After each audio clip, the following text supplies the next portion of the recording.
Yela Bonbini, bienvenue dans l'iPhone. Eh bien, après plusieurs mois sans épisode, nous revenons avec encore plus de sujets et encore plus d'invités. Aujourd'hui, je serai toute seule et nous allons parler de la culture dans les entreprises, ou plutôt les entreprises dans la culture. Je trouve que c'est un sujet qu'il faut aborder, déjà parce que c'est mon domaine d'activité, c'est mon domaine d'expertise, mais aussi puisque j'ai constaté que chaque fois que je parle de culture et d'entreprise, je perçois toujours un étonnement, une surprise dans les yeux de mon interlocuteur. Alors surtout dans un territoire français comme celui de la Guadeloupe. J'ai commencé à être interpellée puisque lorsque je négocie parfois des contrats ou des partenariats avec des acteurs locaux, généralement des institutions, des organisations, des médiathèques, des librairies, bref, des entités de ce genre.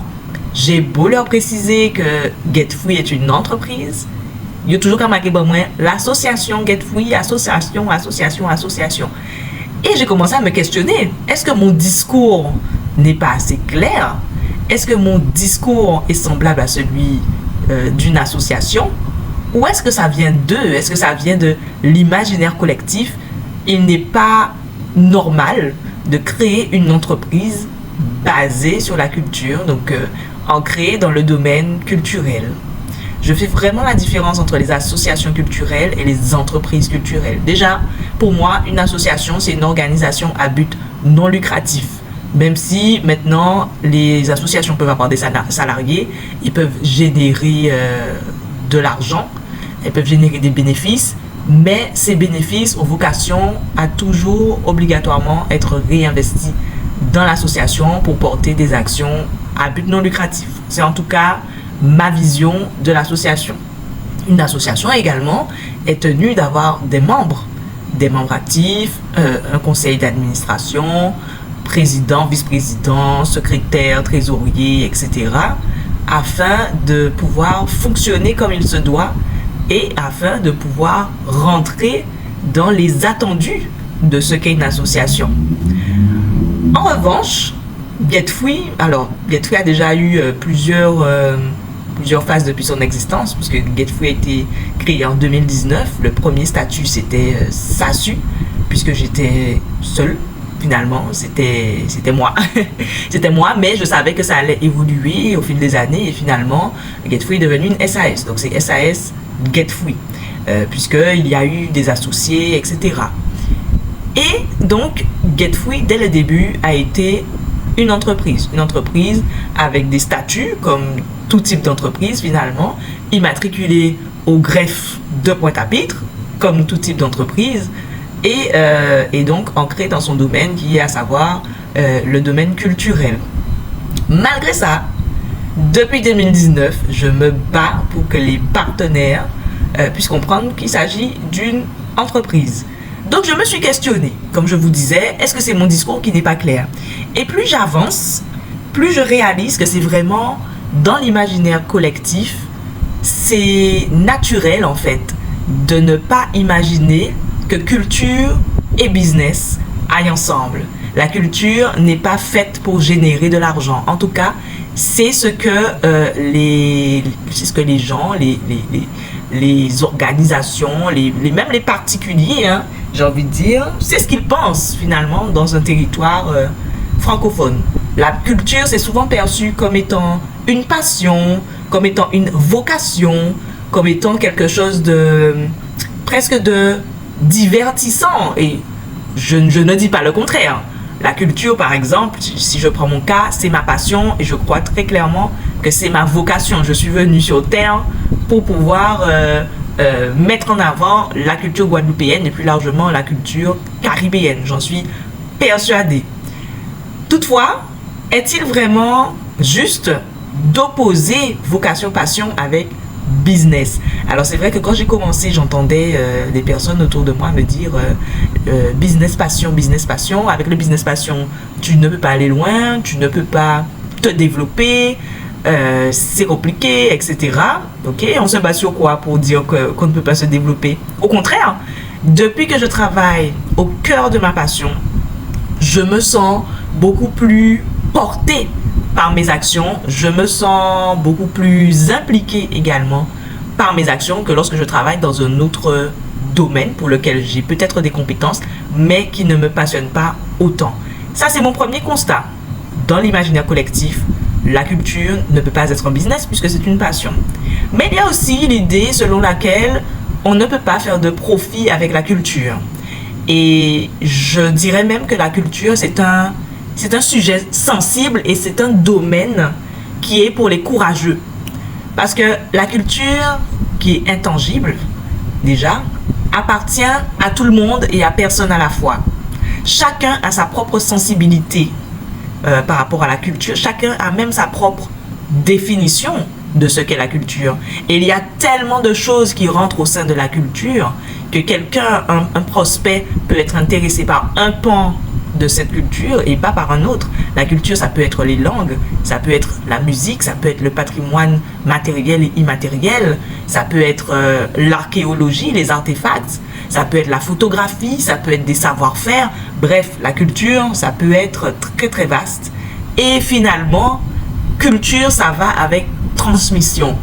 Et ce qui est compliqué de ce que je vois, ce qui est compliqué pour les personnes qui nous entourent finalement, en tout cas pour les Guadeloupéens, puisque c'est mon marché principal, ce qui est compliqué pour les Guadeloupéens, c'est de payer pour la transmission, c'est d'investir sur la transmission. La Guadeloupe a longtemps connu une transmission descendante, orale, une transmission naturelle, une transmission dure finalement à recevoir, puisque les anciens considéraient qu'il fallait mériter cette transmission. Ils avaient beaucoup de savoir et ils ne partageaient que très peu, gratuitement, mais que très peu, et il fallait saisir les opportunités justement de transmission. Aujourd'hui, il existe des business, il existe des entreprises locales qui valorisent cette transmission, mais d'une façon monétarisée. Je ne sais pas si c'est un mot qui existe, mais c'est le mot qui est venu. D'une façon organisée, structurée et qui demande, bien sûr, qui demande tout simplement aux personnes intéressées, aux prospects devenus clients, de dépenser pour avoir accès à ces informations. Donc, nous faisons face parfois à une niche qui refuse de dépenser, qui refuse de miser de l'argent sur des éléments culturels qu'ils considèrent devoir recevoir gratuitement. Mais soyons réalistes, de nos jours, nous sommes en 2025 au moment où j'enregistre ce podcast. Est-il encore possible de recevoir tout ce qui est possible de recevoir au niveau culturel gratuitement? Est-il encore possible de s'enrichir culturellement, d'enrichir son bagage, ses connaissances culturelles de façon des connaissances ciblées, puisque je viens de vous dire que la culture c'est très très large, donc il y a différents sous-domaines dans le domaine qui est la culture. Est-ce qu'il est possible encore de recevoir dans un temps imparti relativement court, puisque maintenant c'est l'immédiateté, tout ce qui est instantané, je veux tout de suite, etc. Est-ce qu'il est encore possible de recevoir tout cela gratuitement, recevoir une expertise de qualité gratuitement? Je crois que non. Je crois que non. Et malgré tout, ça reste encore compliqué de faire comprendre aux gens qu'il faut maintenant miser sur la culture. Et je peux le comprendre, puisque finalement, la culture au sein de territoires français, c'est souvent porté par les institutions, par les médiathèques, qui sont des médiathèques publiques, par la région Guadeloupe, le conseil départemental, etc., qui vont tenir des événements culturels. On revient du mois du créole, on a eu Créole en mouvement, où la culture créole a été valorisée. On aura Fort en famille, je crois, qui se déroule au mois de mai, qui valorise le patrimoine historique et culturel de la Guadeloupe. Donc il y a beaucoup d'institutions qui vont mettre en avant la culture de façon accessible et gratuite, et tant mieux, puisque c'est nécessaire. Tout le monde ne peut pas investir dans la culture, tout le monde ne peut pas payer des acteurs culturels comme moi-même afin d'avoir des connaissances supplémentaires.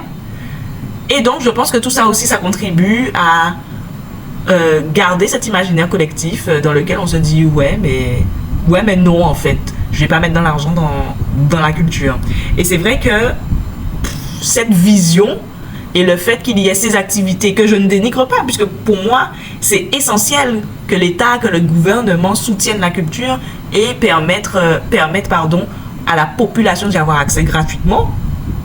Mais je crois que ça joue également sur le fait que la culture ne soit vue que comme un divertissement. C'est un divertissement finalement. Aller à la Pool Art Fair, c'est un divertissement. Peu de personnes vont investir dans les œuvres d'art, vont acheter les œuvres d'art. Visiter un musée, c'est un divertissement. Et c'est surtout lors des journées du patrimoine, journées portes ouvertes finalement, qu'il y aura foule. Le reste de l'année, je réfléchis à 2 fois avant de payer mon entrée.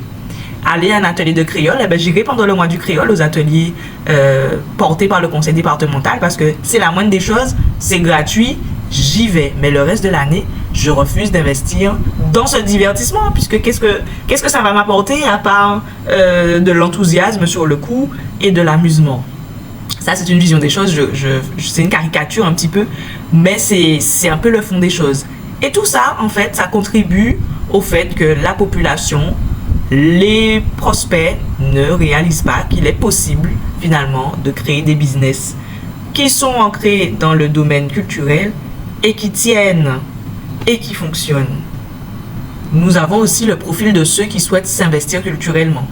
Et lorsqu'on veut s'investir culturellement, on veut être actif et donc on va plutôt chercher une association culturelle dans laquelle là aussi on pourra apprendre beaucoup de choses de façon ciblée. Donc on va choisir son association, ça peut être apprendre à faire des paniers en osier, ça peut être un mouvement culturel, ça peut être une association de G traditionnelle. Et donc je vais apprendre de façon active au sein de cette association qui me permettra d'engranger un savoir culturel et dans laquelle mes dépenses seront moindres puisqu'il y aura une cotisation à payer. C'est pas pour autant que créer une entreprise dans le domaine culturel n'est pas nécessairement une bonne idée. Je vous rappelle, pour moi, l'association, c'est une entité à but non lucratif. Donc c'est vrai qu'on a beaucoup de possibilités en créant une association. J'ai moi-même déjà pensé à créer une seconde entité get free entre guillemets associative pour pouvoir notamment répondre à beaucoup d'appels à projets, puisque les appels à projets tournés vers la culture, c'est souvent à destination des associations. Également, les subventions allouées sont souvent plus importantes pour les associations et ça permettrait de faire encore plus de choses, de plus grandes choses.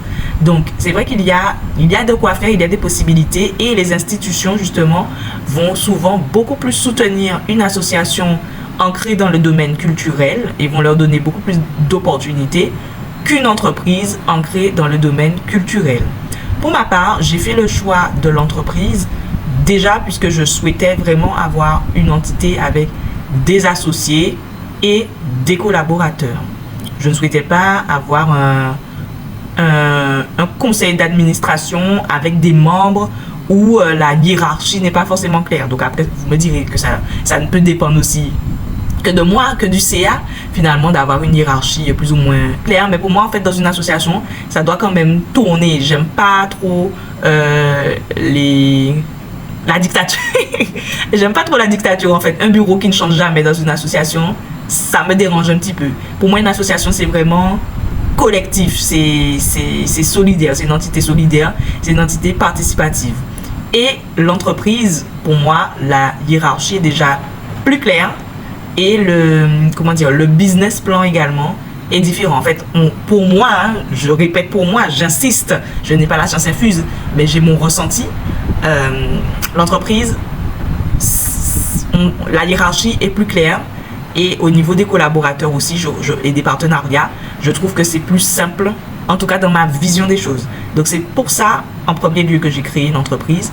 Ensuite, il est plus facile de décliner une entreprise dans d'autres territoires, puisque lorsque j'ai lancé Get Free, je me suis posé la question, est-ce que je vais créer une entité, donc encore une autre entreprise, mais sur un sol jamaïcain, par exemple, un sol barbadien, etc. Donc il est plus facile de décliner l'entreprise dans d'autres territoires qu'une association. L'association, elle peut partir, elle peut voyager dans d'autres territoires, mais la décliner vraiment de façon juridique dans ces autres territoires, ça me paraît compliqué.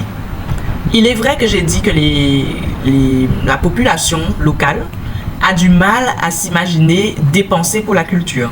Il est vrai que j'ai également dit que le gouvernement, l'État va investir dans la culture et va s'impliquer. Toutefois, la période Covid nous a montré que la culture n'est pas la priorité de l'État. Je me rappelle avoir été choquée lorsque nous avons notre cher président, n'est-ce pas, a choisi en fait ce qui était essentiel à notre vie, ce qui était essentiel à notre épanouissement lors du confinement ou lors des restrictions, parce qu'on a eu des confinements vraiment où on était vraiment enfermés dans notre maison, mais on a eu aussi des restrictions, ne pas aller à plus de 5 km, il y avait des choses qui étaient ouvertes, il y avait d'autres choses qui étaient obligatoirement fermées, dont en fait les pôles culturels. Tout ce qui était culture, ça avait été comme étant non essentiel. Et c'était totalement en désaccord avec la tendance de l'époque où justement pendant cette période de crise, la population française même, pas uniquement en Guadeloupe, s'est tournée vers la culture pour pouvoir survivre finalement. Il y a eu énormément de témoignages qui ont dit que c'est la culture qui a permis aux gens de ne pas devenir fous finalement. Ouvrir un livre d'histoire, un roman, faire des recherches sur son patrimoine, etc. Se questionner sur les mess et l'habitude, les us et coutumes, etc. On a vu un regain d'intérêt pour la culture lors du confinement. Et pendant ce temps, le gouvernement nous dit que c'est non essentiel. Donc là, il y a un réel paradoxe. Et en fait, on se rend compte qu'il y a de l'argent pour la culture, mais c'est pas ce qu'il faut en fait. Il y a un ministère de la culture, ok, mais bon, ça dépend de quel événement en fait. Si c'est la Coupe Davis, si c'est Roland Garros, si c'est les Jeux Olympiques, il n'y a pas de souci, on va investir. Mais si c'est autre chose, là, c'est non essentiel. Moi, je trouve ça un peu aberrant. En tout cas, Get Free a été créé en 2019 et la crise sanitaire est arrivée en Guadeloupe en 2020. On était encore tout petits, personne ne nous connaissait et à l'époque on faisait nos ateliers, donc il y avait juste les ateliers Free Your Mouth de patois et d'espagnol, il n'y avait même pas encore le créole guadeloupéen, et il y avait nos ateliers Banzil, donc d'histoire et culture caribéenne, qui se tenaient à la librairie générale, donc au Ajari à l'époque, qui a maintenant fermé. Et en fait, ce qui nous a permis de survivre, finalement, c'était vraiment ce regain d'intérêt, mais presque vital pour la culture que la population a émis finalement. La population était j'ai les mots en anglais, in need. Elle était dans le besoin de renouer avec cette culture. Et c'est ce qui nous a permis de grandir très, très vite et surtout de résister à cette crise sanitaire. Ça nous a également permis d'adapter le format de nos ateliers et d'enrichir nos services, tout ce que nous proposions, notre contenu, puisque les gens étaient demandeurs, mais il fallait fonctionner à distance. Donc, c'est vraiment quelque chose que j'ai vécu et que j'ai remarqué. Il y a deux poids de mesure. Il y a ceux qui ne vont pas investir dans la culture, surtout avant Covid, et il y a ceux qui vont y mettre de l'argent parce que pour eux, c'est essentiel. Ils ont grandi, ils réalisent qu'ils grandissent dans un monde, vieillissent dans un monde qui finalement n'est pas honnête, qui n'est pas ancré, qui n'est pas, qui leur cache la vérité. Qui sont-ils? Parce que sans culture, on ne peut pas connaître son identité si on ignore sa culture, tout simplement. Pour moi, la culture, c'est l'essence de la vie. Bon, on ne va pas rentrer dans ce débat. Mais il y a vraiment eu cette illumination, je dirais, des prospects grâce au Covid. Et il y a vraiment un avant Covid et un après Covid. Alors, dans ce podcast, aujourd'hui, j'ai envie de vous partager l'exemple de quelques entreprises locales qui sont ancrées dans le domaine culturel. Je vais commencer avec l'entreprise Plume Évasion et l'entreprise Feeling Guadeloupe, qui sont un peu similaires et en même temps, elles ont chacune leur identité. Plume Évasion, c'est une agence de voyage basée en Martinique et axée sur la Caraïbe.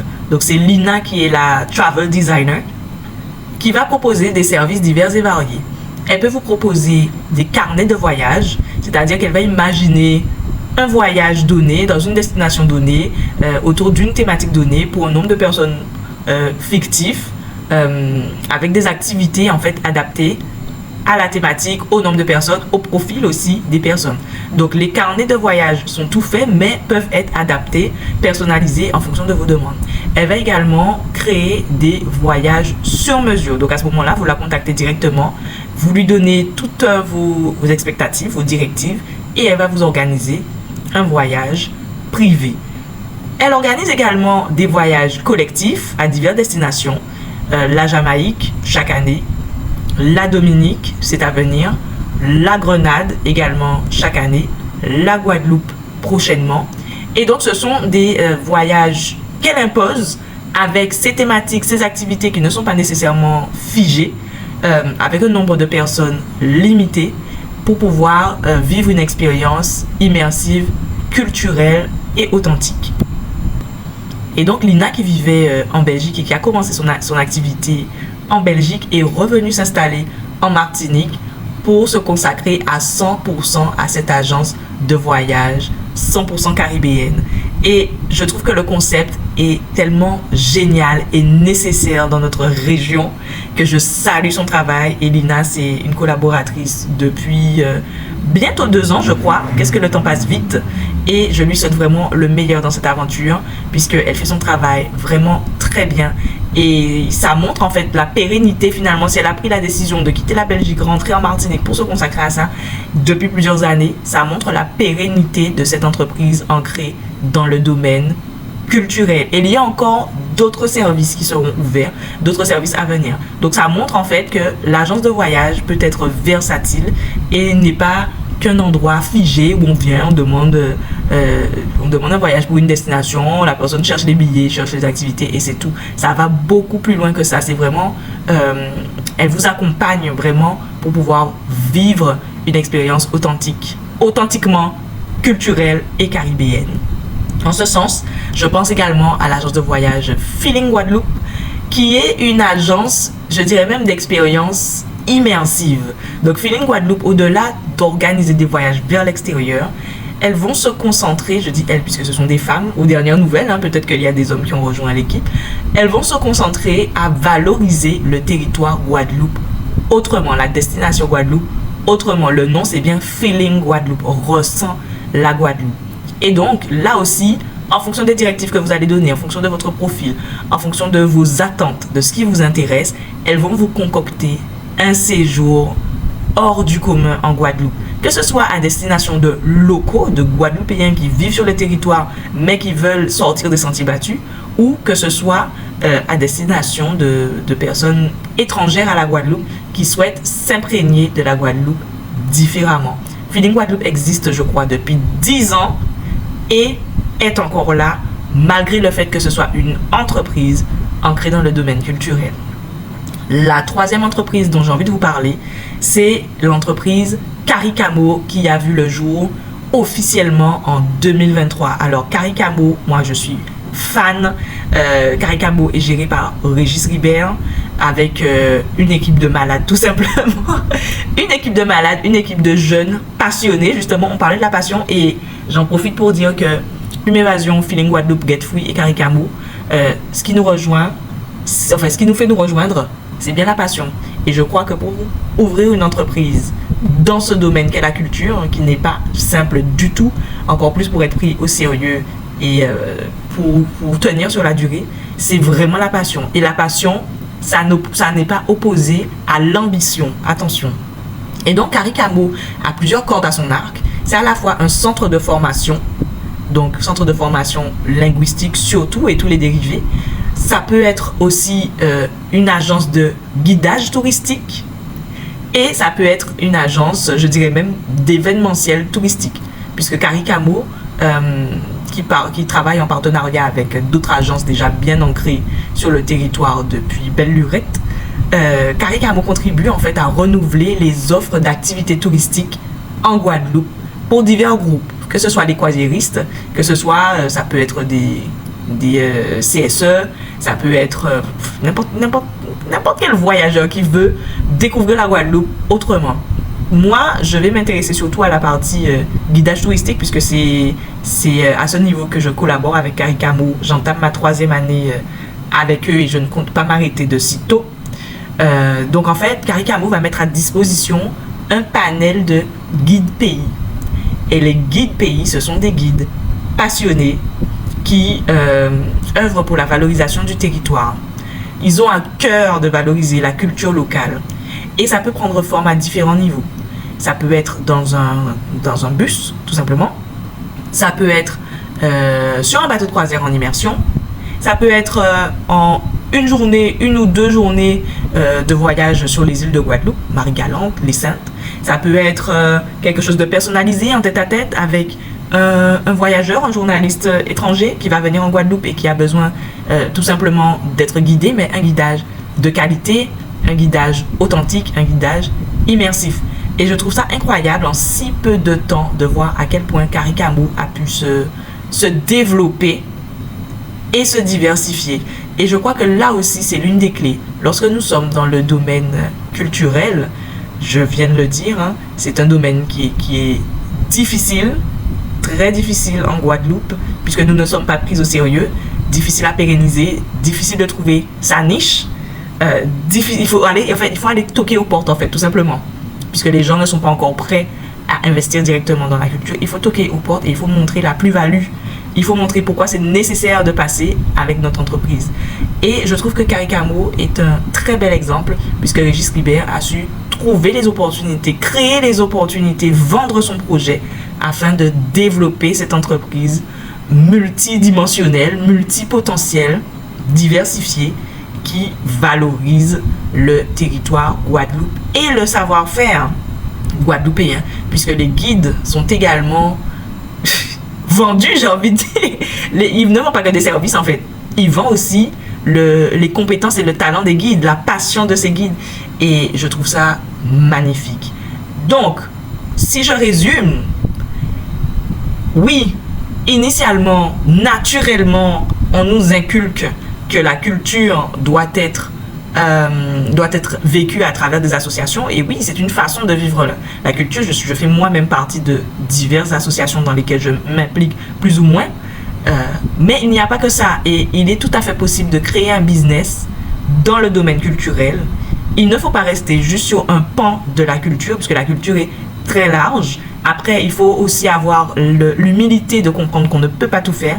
Il faut rester dans son domaine d'expertise. Mais dans un domaine d'expertise, il y a pléthore de services qui peuvent être proposés et il peut y avoir des variantes tout simplement de ces services. Je prends l'exemple de GetFree et ensuite on va s'arrêter là. Au niveau de GetFree, on va proposer le cœur maintenant de nos services, c'est les cours de créole. Et on va proposer divers cours de créole. Les cours de créole en visio. Maintenant, c'est vraiment, grâce au Covid, on s'est vraiment établi sur Internet et c'est un modèle qui me correspond parfaitement. Donc, le cœur de nos services, ce sont les cours de créole. Donc, on a des variantes. On a la visio créole 101, cours individuel en synchrone. On a la visio l'école ancrée, cours collectif en synchrone. Mais on a aussi constaté qu'il y a une partie de nos clients qui ne sont pas faits pour le synchrone. Ils sont faits pour les cours en ligne, mais pas pour le synchrone.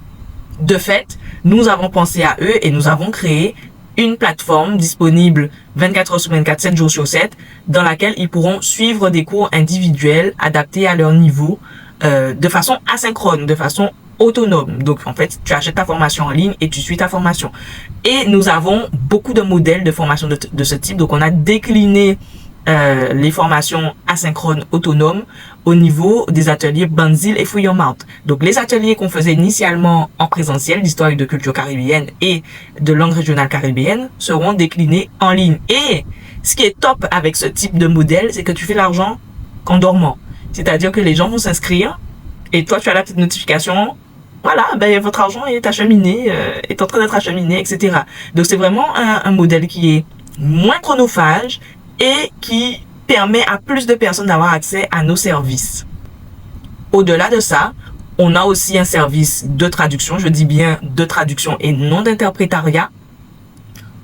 On fait également du consulting culturel. Donc, à savoir, j'ai cité quelques agences de voyage. Eh bien, il y a peut-être des compétences que nous avons et que ces entreprises n'ont pas forcément ou qu'elles souhaitent renforcer. Eh bien, nous allons mettre à disposition nos compétences pour les accompagner à la création de certains circuits, par exemple, de certains carnets, etc. Donc là, ce sera plutôt en B2B. Et finalement, nous avons aussi la carte guidage touristique. Donc la carte guidage touristique que nous allons mettre en valeur, surtout en partenariat avec Caricamo. Donc la diversification permet vraiment d'exploiter tout ce qu'il y a à exploiter, toujours dans un même domaine d'expertise. Concernant GetFree, il s'agit de la valorisation culturelle.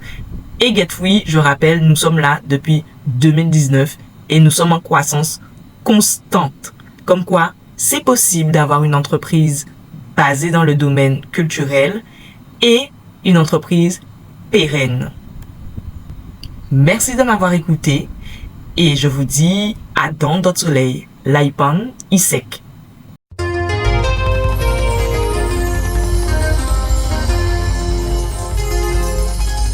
Tradition là-haut, c'est. Apia, quoi jubilé.